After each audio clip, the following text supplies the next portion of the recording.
Chapitre 3. À la première brise printanière, l'année suivante, des rumeurs de guerre parvinrent aux portes de Camelot. Arthur s'était rendu dans le sud pour inspecter des fortifications côtières, et Lancelot, de son côté, séjournait dans l'antique forteresse de Caerleon, où le haut roi l'avait chargé d'installer une garnison. C'est alors, estimant le moment propice à ses desseins, que Méléagran se manifesta pour la seconde fois à Camelot, par l'intermédiaire d'un messager brandissant le drapeau de la trêve. Dans un mot qu'il avait sans doute dicté à quelque prud'homme, car lui-même ne savait pas écrire, il invitait sa sœur Guenièvre à venir s'entretenir avec lui, en toute sérénité, des problèmes de gouvernement concernant le pays d'été, dont il affirmait toujours détenir la suzeraineté avec elle. Guenièvre, inquiète de l'avenir du royaume que lui avait légué son père, le roi Léo des Grands, décida en souvenir de lui, mais non sans grande hésitation, de répondre à l'invitation, afin de tenter de résoudre définitivement le litige. « Lui faites-vous suffisamment confiance pour le rencontrer seul à seul ?» s'enquit Caï en lui recommandant la prudence. « N'oubliez pas que cet individu est violent et grossier, qu'il a osé brandir sa hache devant la cour et le haut roi aux dernières fêtes de la Pentecôte. »« Non, je ne l'oublie pas, mais n'ayez crainte, je n'ai aucune confiance en lui. Je suis même convaincu qu'il est un imposteur, » répondit Guenièvre. « Mais ne pensez-vous pas que s'il veut vraiment se faire passer pour mon frère, il a tout intérêt à se conduire comme tel, et donc à m'honorer comme sa sœur et sa reine ?»« Quoi qu'il en soit, » intervint Morgane, « ne vous rendez surtout pas sous son toit sans une solide escorte. Cette brute est capable de tout. De plus, il est sûrement borné. »« Vous ressemblez trop à ce pauvre Merlin, Morgane. Lui aussi voulait toujours donner des conseils. Me croyez-vous tellement naïve ? » Il n'est pas nécessaire d'être grand clerc pour savoir qu'un vilain est un vilain, et qu'il est dangereux de confier sa besace à un vaurien, rétorqua Morgane, se gardant de répondre directement à la reine. Maintenant, libre à vous de décider s'il faut aller se jeter dans la gueule du loup. Il suffit, je pense, de prendre certaines précautions. Je ne serai pas seule, j'emmènerai mon chambellan, le seigneur Lucan, et aussi ma servante Braca, qui dormira à mes côtés, si, par hasard, je devais rester là-bas plus d'une journée. Je n'ai besoin de personne d'autre. « Il vous faut une escorte nombreuse et digne d'une reine, » insista Caï. « Emmenez au moins avec vous l'un des chevaliers qu'Arthur a laissés à la cour. »« Soit, je prendrai Hectorius, le père adoptif d'Arthur, » accepta Guenièvre. « C'est un homme sage et expérimenté. »« Mais c'est folie !» s'écria Morgane, sentant l'exaspération la gagner. « Le vieil homme Hectorius est Lucan, qui a perdu un bras à Montbadon, un vieillard et un manchot. Valeureuse escorte en vérité. Non, Guenièvre, entourez-vous d'hommes vigoureux, de guerriers ayant fait leurs preuves, prêts à faire face à toute éventualité. Imaginez seulement que cet homme décide de vous garder en otage, ou pire. Si Méléagran, au lieu de me traiter en sœur, en venait aux menaces, ou plus grave encore, osait s'en prendre directement à moi, les raisons mêmes de sa démarche perdraient toute signification, et il se déconsidérerait à jamais aux yeux de tous. Ce n'est certainement pas ce qu'il recherche, s'entêta la reine. Je veux le raisonner, et s'il me semble capable de faire régner la paix au royaume de mon père, s'il accepte aussi de jurer fidélité au haut roi, je l'autoriserai à gouverner en mon nom. Sans doute s'est-il conduit jusqu'ici comme un rustre. Mais on peut être un bon souverain sans savoir pour autant tourner des compliments aux dames, et perdre accidentellement son sang-froid, se croyant victime d'une intolérable injustice. Mon intention, justement, est d'aller par moi-même vérifier tout cela. Son entourage ayant renoncé à ébranler sa détermination, Guenièvre partit donc, le matin suivant, accompagné d'Hectorius, du vieux Lucan, de sa suivante, d'un page âgé de 9 ans, et d'une escorte de 6 cavaliers, que Caï avait finalement réussi à lui imposer. Ne s'étant pas rendue dans le pays de son enfance, depuis ce jour lointain où elle l'avait quitté, en compagnie d'Igerne, pour aller rejoindre son futur époux, à Caerleon, elle ne pouvait cacher son émotion et sa hâte d'arriver. Ce qui se produisit plus vite qu'elle ne pensait, le royaume de son père n'étant finalement pas très éloigné de Camelot. En effet, ayant franchi les derniers contreforts boisés qui surplombaient le pays d'été, la petite troupe dévala au trot la pente douce d'une colline, qui prenait fin au bord d'une vaste pièce d'eau, envahie de roseaux et d'une végétation aquatique luxuriante. Au loin, sur la rive opposée, se détachaient sur un ciel d'une rare pureté les tours crénelées du château tombé aux mains de Méléagran. 2 embarcations à fond plat, arborant les bannières du roi Léo des Grands, attendaient les arrivants, et Guenièvre ne put s'empêcher de ressentir une impression pénible, à la vue des couleurs de son père, que s'était approprié indûment l'homme qui l'attendait. Qui, en effet, l'avait autorisé à faire sienne ses enseignes avec une pareille arrogance? Se croyait-il vraiment le fils et l'héritier de l'ancien roi du pays d'été? Ou bien son père lui avait-il intentionnellement caché une part de vérité sur ce garçon que lui avait donné l'une de ses plus anciennes maîtresses? Toujours est-il que Méléagran s'avançait déjà vers elle, affable, l'accueillant avec toutes les marques de respect et d'affection dues à une reine et sœur très chère. « Je vous attendais avec impatience !» clama-t-il, plastronnant de manière grotesque tout en la conduisant insensiblement vers son propre bateau, le plus petit des deux. « Vos serviteurs, madame, prendront la seconde embarcation. Je tiens à vous faire moi-même les honneurs de ma barge personnelle. » poursuivit-il onctueusement, posant familièrement un bras protecteur sur l'une des épaules de la reine, geste qui, malgré elle, aggrava son malaise. « Je préfère ne me séparer ni de mon page, ni de mon chambellan, » bredouilla-t-elle de plus en plus troublée. « Vos désirs sont des ordres, ma belle souveraine, » acquiesça-t-il sournoisement. « Qu'ils viennent, il y a place pour eux. » Hectorius et Lucan les ayant rejoints, il l'invita alors à prendre place sur un petit tapis qui avait été déroulé au fond de la barque, et donna l'ordre aux rameurs de gagner le large. Comme il s'asseyait à côté d'elle, Guenièvre, ne pouvant réprimer son dégoût, s'agrippa des deux mains au rebord de l'embarcation, tentant de s'écarter imperceptiblement de son indésirable voisin. « Eh bien, ma sœur, qu'avez-vous? Êtes-vous souffrante ?» interrogea Méléagran, nullement dupe de son manège. La gorge serrée, elle ne put proférer une parole, et esquissa à son adresse un mouvement négatif de la tête. Elle était seule, avec un enfant et deux hommes âgés, au milieu d'une étendue glauque et marécageuse, à la merci d'un individu sans doute dénué de tout scrupule. « Nous arrivons, » enchaîna Méléagran, faussement courtois. « Et, si vous le désirez, vous allez pouvoir prendre quelque repos, avant que nous parlions ensemble des affaires du royaume. J'ai fait préparer à votre attention les appartements de la reine. » Le bateau s'étant immobilisé le nez contre la berge, Guenièvre reconnut avec un pincement au cœur l'étroit sentier tortueux qui montait au château, et l'enceinte rocailleuse sur laquelle elle s'était tant de fois assise, les jambes pendant dans le vide. C'était là qu'elle avait aperçu pour la première fois Lancelot, montant un palefroid de son père. Elle n'était alors qu'une adolescente timide. C'était hier, et pourtant, comme c'était loin déjà. La grande salle où la conduisit Méléagran avait gardé les zones d'ombre et de mystère de son enfance, mais elle lui parut tout de suite plus impressionnante et sinistre qu'autrefois. Il régnait sous ses voûtes une âcre odeur de renfermé qui la prit à la gorge. « Mon Dieu !» se dit-elle en parcourant la pièce du regard. « Je ne pourrais maintenant y rester seule sans effroi. » Le trône de son père disparaissait sous des peaux mal tannées, semblables à celles que Méléagran portait sur lui. Par terre avait été jetée une immense peau d'ours, elle aussi pratiquement en loques, couverte de taches et de graisse. Ainsi, tout ce qu'Aliénor avait entretenu avec tant de soin et d'amour partait à l'abandon. Tout n'était que désolation, crasse et poussière. Guenièvre sentit les larmes lui monter aux yeux, et détourna son visage pour masquer son désarroi à l'intrus qui se tenait à ses côtés. « Venez vous reposer, ma sœur, et vous rafraîchir, » insista Méléagran d'un ton doucereux. « Je vais vous conduire à vos appartements. »« Il n'est pas nécessaire, je pense. Je ne compte pas rester longtemps ici, » répliqua-t-elle, ne pouvant réprimer un air de bravade. « En revanche, j'accepterais volontiers de me rafraîchir un instant. Voulez-vous faire appeler ma suivante, je vous prie ?» Puis, pour faire diversion, elle ajouta.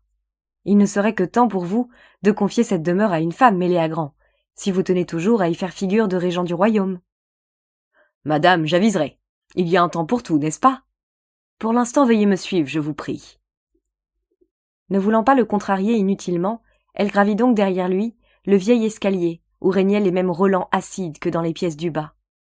Proche de l'écœurement, s'appuyant à la muraille pour ne pas glisser sur les marches graisseuses, Guenièvre sut alors qu'elle ne nommerait jamais pour la représenter un maître des lieux si indigne et répugnant. « Je souhaite la présence de mon chambellan, ainsi que celle de ma suivante, » insista-t-elle, effrayée par le silence et la solitude qui les entouraient.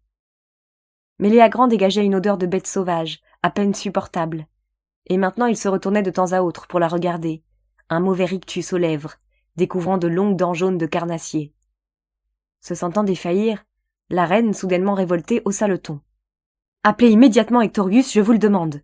Sinon, je redescends le chercher moi-même. » Au même instant, le pas lent du vieillard dans l'escalier la rassura momentanément, et elle s'engagea donc derrière Méléagran, dans la chambre, qui avait été celle d'Aliénor. Sombre et humide, elle était aussi sale et malodorante que tout le reste du château. De là, on passait dans la petite pièce, qui avait été sa chambre de jeune fille. Comme elle s'arrêtait sur son seuil, Méléagran, s'étant effacé devant elle, la poussa brutalement à l'intérieur, tandis que de l'autre main, il projetait le vieil Hectorius dans l'escalier, en l'injuriant. Puis, la porte claqua, et Guenièvre se retrouva seule, à genoux sur le sol, dans un silence de mort. Ainsi Morgane ne s'était pas trompée. Ce prétendu frère n'était rien d'autre qu'un ignoble imposteur. L'odeur de paille pourrie qui crissait sous ses jambes la fit se relever d'un bond. Éperdue, tâtant du bout des doigts les murs suintant d'humidité, elle mesura pleinement qu'elle était prisonnière d'un monstre sans scrupules. Dans l'âtre, un reste de cendres mêlées de poussière et de détritus montrait que la pièce avait été abandonnée depuis longtemps. Pauvre pièce, pauvre chambre, sa chambre qu'elle avait tant aimée. Sur le lit gisaient quelques loques grisâtres, et on avait repoussé dans un coin le beau coffre sculpté d'Aliénor, dont le bois était désormais rongé par les vers. Prise de panique, Guenièvre se mit à crier, en frappant à coups de poing redoublés contre la lourde porte. Mais seul l'écho lui répondit. Elle se dirigea alors vers l'étroite ouverture d'où venait le jour, mais elle dut aussitôt abandonner l'idée de fuir par là. S'y glisser était impossible. D'ailleurs, le donjon était trop haut, et donnait sur les douves. Interminables, les heures passèrent peu à peu, et avec elles grandit l'angoisse de Guenièvre. Elle avait froid maintenant, elle avait faim. Personne n'allait-il donc venir à son secours? Qu'était devenue son escorte? Avaient-ils tous été massacrés? Méléagran allait-il la tuer, elle aussi, ou l'utiliserait-il comme otage pour exiger d'Arthur tout ce qu'il désirait? Convaincu qu'il était le dernier et seul descendant mâle de Léo des Grands, allait-il par la force la contraindre à le reconnaître comme unique souverain du pays d'été? Ou, peut-être même, abuser d'elle? Le jour baissait rapidement, et une pénombre sinistre envahissait maintenant sa prison. Anéantie, Guenièvre s'avança jusqu'au lit, s'y allongea avec dégoût, s'enroula en pleurant dans sa longue cape et ferma les yeux. Non, il ne la tuerait pas. Certes, la brute lui faisait peur, une peur horrible, mais il était impossible qu'il en veuille à ses jours. Sinon, Arthur ne manquerait pas de le tuer à son tour. Un léger bruit à l'étage, l'ayant fait tressaillir, elle bondit hors de sa couche, pour coller son oreille à la porte. Hélas, ce n'était rien qu'une souris sans doute, ou le bois pourri d'une poutre qui craquait. Elle frissonna à nouveau, puis décida de tirer, non sans difficulté, le lourd coffre sculpté contre la porte. Épuisée par l'effort, elle regagna péniblement son lit et se recroquevilla dans sa cape, terrassée par une inquiétude grandissante. Arthur châtierait-il vraiment Méléagran? Se souciait-il seulement d'elle en cet instant? « Arthur, mon roi !» gémit-elle à mi-voix. « Sauveras-tu une épouse qui s'est révélée incapable de te donner un héritier? Une épouse qui aime un autre homme que toi, et s'en cache à peine? Ne vas-tu pas l'abandonner, trop heureux de t'en débarrasser? Dieu, tout est clair. Méléagran va pouvoir, en toute quiétude, m'assassiner, ou me laisser mourir de faim. Ainsi se retrouvera-t-il unique héritier des anciens domaines de Léo des Grands. » Ivre d'angoisse et de fatigue, Guenièvre sombra finalement dans un sommeil entrecoupé de cauchemars. Elle se vit, suppliant Morgane d'utiliser un sortilège pour l'aider à sortir de sa geôle. Il fallait prévenir Arthur, l'appeler au secours avant qu'il ne soit trop tard, user de n'importe quelle sorcellerie pour l'arracher aux griffes de son bourreau. Se réveillant en sueur à plusieurs reprises, elle scruta les ténèbres, chercha à déceler le moindre bruissement autour d'elle. Mais il n'y avait rien que le silence oppressant à hurler. Affolée, le cœur battant à tout rompre, les yeux fixés sur l'étroite ouverture, dispensant un pâle rayon de lune, elle sombra à nouveau dans une demi-inconscience, entrecoupée d'horribles visions. Dieu, peut-être, voulait-il la châtier de son amour coupable, la punir aussi, d'avoir demandé à Morgane une aide surnaturelle, ou de ne l'avoir simplement pas assez implorée. Réveillée en sursaut, Elle tenta de retrouver son calme, se leva comme une somnambule, fit quelques pas hésitants à travers la pièce. Mais en vain. Rien ne semblait pouvoir l'arracher à son tourment. Tout était inutile, et elle était perdue. Se laissant alors retomber sur la paille humide, le dos appuyé contre le coffre d'Aliénor, elle laissa couler ses pleurs, renonçant définitivement à se battre. Un bruit de pas dans l'escalier l'arracha à sa torpeur. Elle eut à peine le temps de se lever et de serrer sa cape autour d'elle. Méléagran, poussant la porte d'un formidable coup de pied, renversa le coffre avec fracas. Courageusement, comme un animal sauvage pris au piège, Guenièvre fit face, avec véhémence. « De quel droit me séquestrez-vous ainsi » cria-t-elle. « Où sont mes gens, mon page, mon chambellan ? Pensez-vous qu'Arthur, roi de Grande-Bretagne, vous confiera le gouvernement de ce royaume, après que vous m'aurez traité de la sorte ? Autant vous le dire tout de suite, ma belle, je n'ai aucunement l'intention de vous rendre à lui, s'exclaffa le géant. Autrefois, l'époux consort de la reine était roi. Si je vous garde donc, et si vous me donnez un fils, nul ne pourra contester mes droits sur ce royaume. Vous n'aurez jamais un enfant de moi, haleta la malheureuse. Je suis stérile. Mais non, je n'en crois rien. Vous êtes simplement mariée à un homme un peu faible qui manque de virilité. Comment osez-vous ? Arthur vous écrasera comme une vermine. Je l'attends. Il est plus difficile que vous ne le croyez d'attaquer ce château entouré d'eau de toutes parts. D'ailleurs, tout mariage est impossible puisque j'ai déjà un époux, contre-attaqua Guenièvre en s'efforçant au calme. Personne ici ne se soucie de lui, Macaille, et j'ai chassé de mon royaume tous les prêtres imposteurs. Moi, je gouverne selon les anciennes lois, et les anciennes lois me confèrent le droit de me nommer moi-même souverain du pays d'été, et de faire avec vous tout ce que bon me semble. Joignant le geste à la parole, il s'avança alors vers elle et la tira brusquement contre lui. Guenièvre lui échappa en se débattant avec une force dont elle ne se serait jamais crue capable, et alla se plaquer le dos à la muraille. Décontenancée un court instant, Méléagran la regarda, puis se rapprocha d'elle en disant « Ma chatte, vous n'êtes pas tellement à mon goût. Un peu palote, trop nerveuse, et pas assez potelée. Je préfère les donzelles bien en chair. Mais qu'à cela ne tienne, vous êtes la fille du vieux Léo des Grands. Alors... » Comme il tentait de la serrer plus étroitement contre lui, Guenièvre, dégageant un bras, lui asséna un coup si violent en travers du visage qu'il chancela. Mais il en aurait fallu davantage pour décourager un colosse tel que lui. Revenant aussitôt à la charge, l'écume aux lèvres, l'œil furibond, il resserra son étreinte, l'immobilisant complètement de sa poigne de fer. Puis, il la secoua avec violence, la gifla plusieurs fois à toute volée, jubilant de la voir vaciller avec une frénésie grandissante, n'écoutant ni ses larmes, ni ses supplications. « Non, je vous en supplie, octa-t-elle. Arrêtez, Arthur vous tuera. Mais loin de l'apaiser, ses cris, au contraire, redoublèrent sa furie. Proférant un chapelet d'obscénités, il lui tordit un peu plus les poignets, et, voyant qu'elle s'affaissait doucement, il la jeta sur le lit et la battit jusqu'au sang. Elle, recroquevillée, brisée par l'épouvante et la douleur, les deux bras en avant pour tenter d'esquiver ses poings, à demi étouffés, aveuglée par les larmes, s'attendait maintenant à tout subir, peut-être même la mort. Un ordre lancé à son oreille d'une voix essoufflée et sifflante mit fin subitement à l'avalanche meurtrière de ses coups. « Maintenant ça suffit, et enlève ta robe !» Elle n'eut pas le temps de répondre, que déjà il était sur elle, arrachant l'un après l'autre tous ses vêtements, dénudant sauvagement sa gorge et son ventre d'albâtre. Terrifiée, Guenièvre se laissa faire, car elle savait, de toute son intuition de femme, que rien, ni personne, ne pourrait arrêter l'ouragan qui venait de s'abattre sur elle. Lorsqu'elle fut entièrement nue, elle tenta bien encore une dernière fois de lui échapper et se blottit dans un angle du lit en sanglotant, avec le fol espoir qu'il épargnerait finalement celle qu'il avait appelée sa sœur et sa reine. Mais elle n'eut même pas le temps de reprendre sa respiration. Il se rua sur elle, la rejeta à la renverse, la força à écarter les jambes, les talons écrasés à chaque extrémité du lit, puis il se vautra sur elle de tout son poids. Guenièvre alors eut beau tenter de détourner la tête pour éviter son souffle fétide, il l'en empêcha, en écrasant ses lèvres sous son horrible bouche et en l'obligeant de sa langue à desserrer ses dents.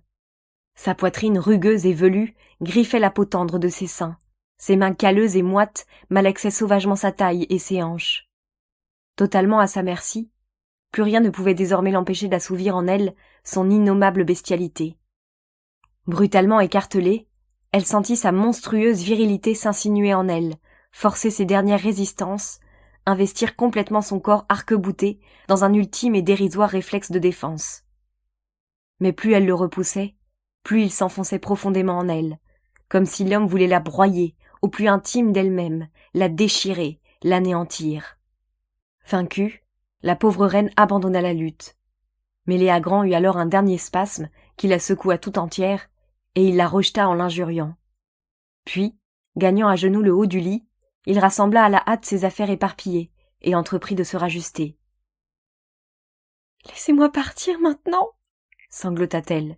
« Méléagran, je vous en supplie, je vous promets de ne rien dire, oui, je vous le jure. »« Pourquoi voulez-vous que je vous laisse partir ?» grommela-t-il, semblant reprendre ses esprits tout en rebouclant sa ceinture. « Vous êtes ici chez moi, et vous y resterez. Mais peut-être souhaiteriez-vous une autre robe, ma colombe, pour vous couvrir, car la vôtre est en piteux état, » ajouta-t-il avec un rire gras. Guenièvre ferma les yeux. Terrassée, maintenant plus rien n'avait d'importance pour elle. « Je voudrais un peu d'eau et quelque chose à manger, » parvint-elle seulement à articuler au bord de la nausée. « Ma souveraine sera bientôt satisfaite, » persifla ironiquement son bourreau. Puis, légèrement titubant, il quitta la pièce, en éclatant de rire, et ferma la porte à clé derrière lui. Quelques instants plus tard, en effet, une vieille femme en haillons se présenta devant Guenièvre, portant sur un plateau quelques morceaux de viande froide, une galette d'orge et un pot ébréché, rempli d'un breuvage qui ressemblait à de la bière. Elle les lui tendit sans un mot, jeta sur le lit une couverture crasseuse, et posa également par terre une cuvette d'étain, bosselée avec de l'eau. « Si vous acceptez de porter un message au roi Arthur, je vous donnerai ceci, » tenta Guenièvre d'une voix mal assurée, enlevant l'épingle d'or qui, par miracle, était toujours dans ses cheveux. Une brève lueur de convoitise traversa le regard éteint de la vieille. Puis, elle se détourna et sortit sans prononcer un mot, laissant Guenièvre à ses larmes et à sa solitude. Physiquement et nerveusement déchirée, longtemps elle fut incapable d'interrompre ses sanglots, son cœur dans sa poitrine semblant à chaque instant vouloir pour de bon s'arrêter. Elle venait d'être salie, humiliée pour toujours. Jamais plus Arthur ne voudrait d'elle. Elle s'était de manière aberrante jetée comme une folle dans un guet-apens prévisible après avoir refusé d'écouter les sages conseils de Morgane. Marquée à jamais dans son cœur et dans sa chair, elle était punie, horriblement châtiée d'avoir aimé Lancelot. Quand le soleil déclina, Guenièvre, comme un oiseau blessé, était toujours blottie à l'extrémité du lit, à demi nue, souillée et décoiffée. Soudain elle eut très froid et décida de se lever, de se laver, de s'habiller et surtout de se nourrir. Puis, elle s'efforça malgré elle de reconsidérer son sort avec tout le calme possible. Elle était prisonnière de Méléagran, dans l'ancien château de son père. Il l'avait séquestrée, violée, et avait proclamé son intention de rester seul et unique maître de ce royaume en devenant son époux. Mais Arthur ne le laisserait pas faire. Quels que soient ses sentiments à l'égard de sa femme, son honneur de haut roi l'obligerait à déclarer la guerre à Méléagran. Certes, attaquer une telle place forte n'était pas aisé, mais nullement impossible à qui avait su mettre les Saxons en déroute à Montbadon. Méléagran avait beau posséder sans doute quelques troupes armées et être sûrement un redoutable adversaire, il ne pourrait pas longtemps résister à son roi. Assise sur le lit, dans le grand silence de la nuit, Guenièvre, tout à son désarroi, laissait vagabonder ses pensées dans sa tête. Personne ne se préoccuperait de la retrouver tant que Méléagran n'aurait pas claironné partout qu'il était désormais l'époux de la fille de l'ancien roi Léo des Grands. À Camelot non plus, personne ne s'inquiéterait de son sort tant qu'Arthur resterait sur les rivages du sud. Quand reviendrait-il ? Dans 10, 12, 15 jours ou plus ? D'ici là, elle serait morte de honte et de chagrin. Mais non, Morgane, elle, grâce au don, devait déjà connaître son infortune. Mais allait-elle manifester réellement son pouvoir ? Et quand ? Ah, si au moins j'avais une torche pour éclairer ces ténèbres ! s'exclama à mi-voix la malheureuse reine. Dire qu'il allait falloir passer toute seule une seconde nuit dans cet horrible lieu, et peut-être subir à nouveau la présence de son geôlier. Frissonnant de terreur à cette perspective, elle mordit au sang sa lèvre inférieure. Encore tout endolorie du traitement sauvage qu'elle venait de subir, le corps couvert d'échymoses, le ventre douloureux, elle avait mal partout, mais la honte et la rage l'emportaient encore sur la souffrance. Et pourtant, elle savait que s'il revenait, elle ne ferait pas un geste, elle ne dirait pas un mot pour se défendre, tant elle redoutait d'être rouée de coups une nouvelle fois. Et Arthur, comment, si elle en réchappait, pourrait-il lui pardonner sa lâcheté? Comment accepterait-il de l'aimer, encore, et de l'honorer? Quant à Lancelot, s'il apprenait ce qui s'était passé, dans cette chambre, sur cette couche. Un vacarme soudain dans la cour du château arracha Guenièvre à son désarroi. Elle se précipita vers l'étroite ouverture de la pièce et tenta de voir ce qui se passait au dehors. Mais ne pouvant se pencher à l'extérieur, elle ne vit rien d'autre qu'un pan de ciel étoilé. Des cris et des appels pourtant s'élevaient distinctement, accompagnés de bruits métalliques, comme si des armes s'entrechoquaient.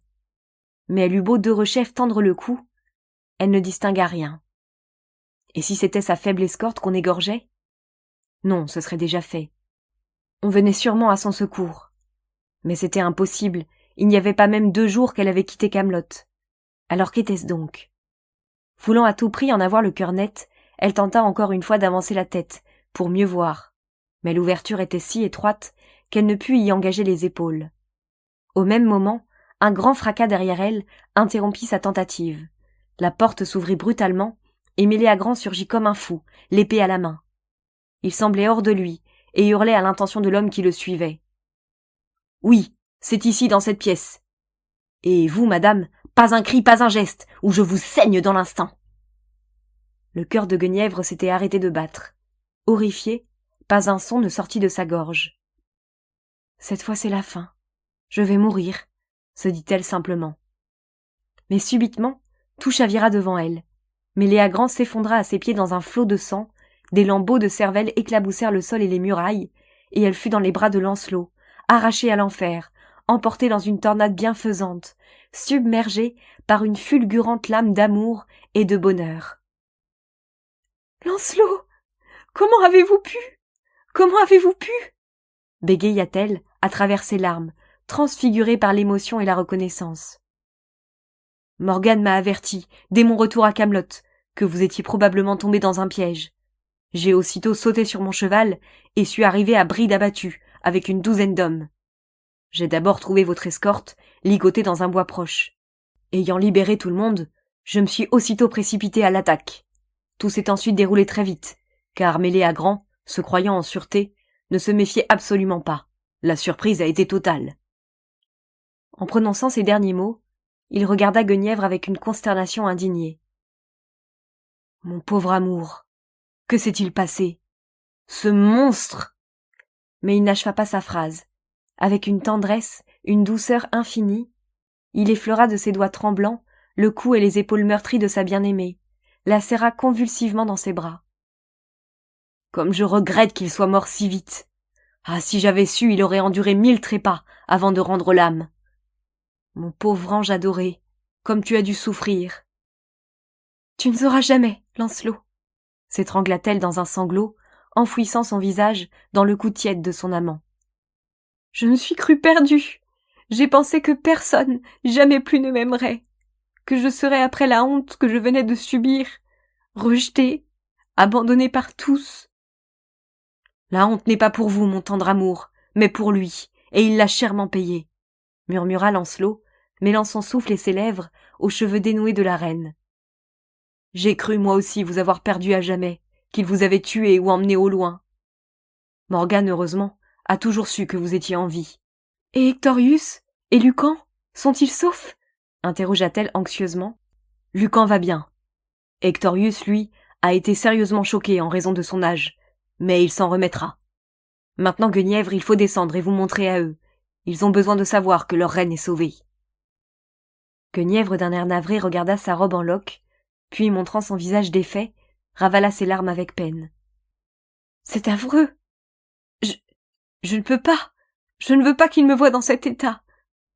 Accordez-moi quelques instants pour essayer de ressembler de nouveau à leur souveraine. Oui, vous avez raison. Mieux vaut leur laisser croire que le traître vous a épargné. Mais faites vite, mon pauvre amour. Je vais pendant ce temps m'assurer que personne n'est resté caché dans le château. De retour quelques instants plus tard, il annonça joyeusement à Guenièvre. Savez-vous ce que je viens de découvrir? Une très belle chambre, vaste et claire, richement meublée de coffres précieux, renfermant des vêtements, et même un miroir. Ayant, presque magiquement, repris quelque apparence normale, Guenièvre, l'âme et le corps rassénérés, se laissa prendre par la main, et guidé par son sauveur. La pièce, en effet, était jonchée d'herbes fraîches, et le lit immense recouvert de fourrure épaisse et soyeuse. C'était la chambre de feu, mon père, le roi Léo des Grands, expliqua Guenièvre tout émue, désignant un vieux coffre sculpté qu'elle aurait reconnu parmi 100 autres. L'ayant ouvert fébrilement, elle y trouva 3 robes qui avaient dû appartenir à Aliénor. « Je vais mettre celle-ci », annonça-t-elle triomphalement, en élevant la plus belle et la mieux conservée. « Mais je vais avoir du mal à la passer toute seule. »« Madame et ma reine, je serai toujours là pour vous servir, » murmura tendrement Lancelot, mettant un genou à terre. « Quand je pense à cette brute infâme qui a osé poser ses mains sur vous, moi qui ose à peine vous effleurer du bout des doigts. Oubliez tout, chassez de votre mémoire cet odieux souvenir. Vous n'êtes plus seul à le partager. Ensemble, nous l'effacerons à jamais. » « Oui, grâce à toi, mon bien-aimé, mon tendre chevalier d'amour. Serre-moi fort dans tes bras. » Dieu va peut-être me punir à nouveau, songea-t-elle, se laissant emporter par Lancelot sur le grand lit. Mais qu'importe, Dieu d'ailleurs existe-t-il vraiment? N'est-ce pas plutôt une invention des prêtres pour mieux dominer et contraindre l'humanité tout entière? Lancelot maintenant était allongé tout contre elle, sa peau brûlante contre sa peau fraîche, visage contre visage, bouche à bouche, cœur à cœur. Elle écoutait sa voix, comme un appel, venu de très loin, qu'elle attendait de toute éternité. Dans ses yeux se lisaient tous les recommencements, tous les espoirs du monde. Quelques heures plus tard, à l'aube, ils quittèrent à cheval le château de Méléagran. La joie illuminait Guenièvre. Une fois encore, après l'épreuve, c'était à Lancelot qu'elle devait ce nouveau bonheur.